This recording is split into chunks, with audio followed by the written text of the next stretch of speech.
Welcome back to the channel, guys. This is going to be the 6-year review. Well, almost 6 years. I'm a couple months away from 6 years of WRX ownership. It's not the 6-year review of this 2016 WRX. I've had this 2016 WRX for over 3 years. I had a 2015 WRX Limited for over 2 years, and cumulatively, I'm about 2 months away from having them for 6 years. But if you guys follow the channel, you'll know that I am imminently looking to add an STI to the lineup and sell the WRX. So I wanted to make this video before I don't have a WRX to make it in anyways.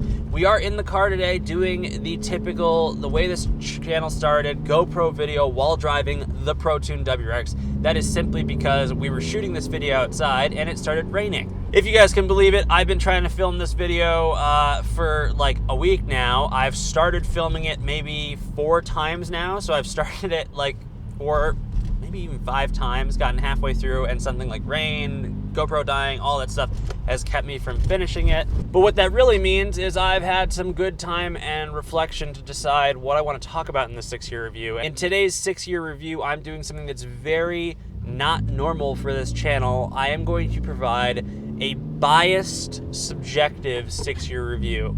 If you follow the channel, I try to make the most unbiased, objective videos about this platform as possible. I do talk about my opinions heavily. Typically, they're not my full emotional opinions. They're not the opinions that I'm passionate about. Well, I am passionate about them. How do I say this?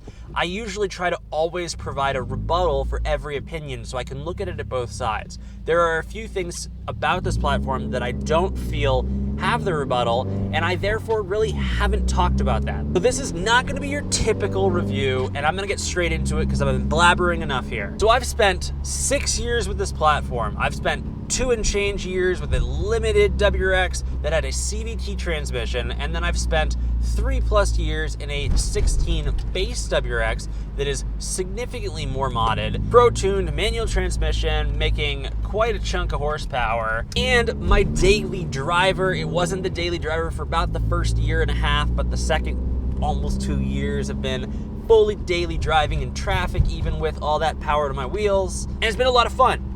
It's also, there have been some negatives. So the biggest thing, and I'll talk about some of the specific things, but the biggest thing that I wanted to talk about today is the stages of life of ownership with the WRX and STI. And there is something that nobody talks about and nobody acknowledges, but the second you kind of bring it up, all those experienced owners are like, I could not agree more. So let me tell you about it. Your first year of ownership, and this can be extended to 1.5 years if you spread out some of your modifications and you make drastic changes to the car. But your first 8 to 18 months of ownership, big range, depends on how quickly you modify the car, is your honeymoon phase. It's like a relationship. You are in love with this car. Nothing can be wrong with it. Everything is a positive. Everything is exactly what you want. It's all, it's all yay, yay, yay, right? It is the honeymoon phase through and through. The honeymoon phase is a great place to be. It's an amazing part of the ownership, and I congratulate everyone that is still in that phase. Love it as much as you can. After you're out of the honeymoon phase, you find yourself in this next phase of ownership, and I like to say it's the juxtaposition phase. That's a big word, and it means when you compare one thing to another thing when they're right in front of you, right? It's when you're trying to weigh the attributes and the benefits of two things. That's like a brief description of what juxtaposition is. It's like the decision phase. What I really mean is you've had the WRX or STI for long enough that you've fallen in love with everything, and it's become the new norm. And as the new norm becomes the norm, you start losing the thrill and enthusiasm that you get every day with that vehicle. So you start to realize there are some negatives with the car. And you start weighing those negatives. And you look at other cars. And this is the key here. After the honeymoon phase, you're so in love with what the WRX gave you that you're looking to chase that. And you start looking at other cars. And as you start that journey of looking at other cars, you start realizing the downfalls and the negatives of the WRX and the STI that you've been kind of overlooking. In this phase, we actually see like the great migration of owners. Most of the people on this channel are enthusiasts of this platform, so you're not going to agree with me. But if you follow the community as a whole, especially on Facebook where you have massive groups of people, at about 10 to 14, 16 months, right, you see a lot of STI owners especially, but WRX and STI owners actually leave the platform for something significantly different. You see a lot of people going to rear-wheel drive American muscle. You see people going to luxury SUVs or luxury GT cruisers like the Kia Stinger. You see this like complete divergence of owners. Now, this isn't everybody, but this is a significant portion of the community. They get out of the honeymoon phase, they get into the juxtaposition phase, and then they realize, wow, this car, this WRX wowed me for a short period of time, and I realized that I like certain aspects of a sports car, and the flaws of that car just don't outweigh the aspects that I like, and I look for that exact vehicle.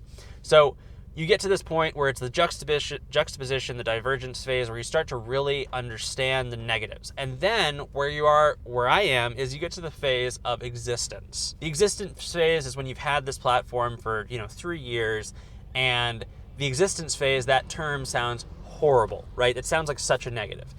What I really mean about it is you at this point know every negative about the car. You have a deep, intimate understanding about the car. You understand where things can go wrong, what things can go wrong. You understand the limits of the car, what you can do, what you can't do. You know all of the potential negatives. And the reason I call it the existence phase is you get into this place where you're existing with them. And furthermore, I find personally that in the existence phase, 50% of your ownership is amazing, like it was in the honeymoon phase, because now you understand everything about the vehicle. And when you understand it like that, you can come to terms with it and be happy with it. But then 50% is actually negative and can be kind of disappointing. So it's better than that middle phase. You get the fun of the honeymoon phase, but in reality, you get some big negatives. And I think the existence phase is really about you're cognizantly giving up some things, and you start realizing the limitations. But for a lot of us, what that other 50% is a great, although it is 50%, because it is really 50-50, that 50% has more draw. There's more power behind the fun 50%, and that's where you get long-term ownership. The biggest reason of that negative 50%, where it's actually negative in my opinion, is actually spurs from how much you love the car and the level of care you actually want to give the car. And it's something that I mentioned on a recent video that I think some people did actually relate to, was you love the car so much that you almost don't want to use it. And that is like 40% of the 50% that's negative. And it's really because you're so scared of damaging it. You're scared of putting miles on it. You're scared of the incoming spark plug change if you're tuned, because you know it's 15, 20,000 miles away. You have more knowledge of the hardship if somebody dings you, if you have paint damage, because you've owned the car for 3 years and you've had to deal with it. You're now aware of how much blood, sweat, and tears has to go into fixing it, and that changes your behaviors of ownership and makes the car more inconvenient to drive. I know this isn't true for everybody, but I do know it's true for a lot of us. It is 100% true for me. And honestly, one of the reasons I'm kind of, the STI, I want to have the STI to get some ownership. But after the STI, I'm going to try a new platform for some time, just to get a break, to reinvigorate that love that is there, but hopefully boost the ability to step away from that fear of, parking close to the front of a parking lot or driving it on a road trip. And these sound silly, but this is the reality. So, the takeaway. This is something that I really haven't talked about before, and I think it's something that is probably close to the hearts of a lot of long-term owners. And if you're a short-term owner, go ahead, head over to the comment section and disagree with me, but give yourself time. With all that said, I want to hear from all of you guys. If you own a WRX or an STI, or you're potentially considering one, and you've made it this far through the video, do me a favor, let me know in the comment section below. How do you feel right now about your WRX or STI? Are there parts of it you dislike? Are there parts of it that you love? What phase do you think you're in? Or do you just completely disagree with me? I want to hear from you in the comment section below. I will be reading every single one of those comments, I promise, and I will be responding to as many as I can. Let me know.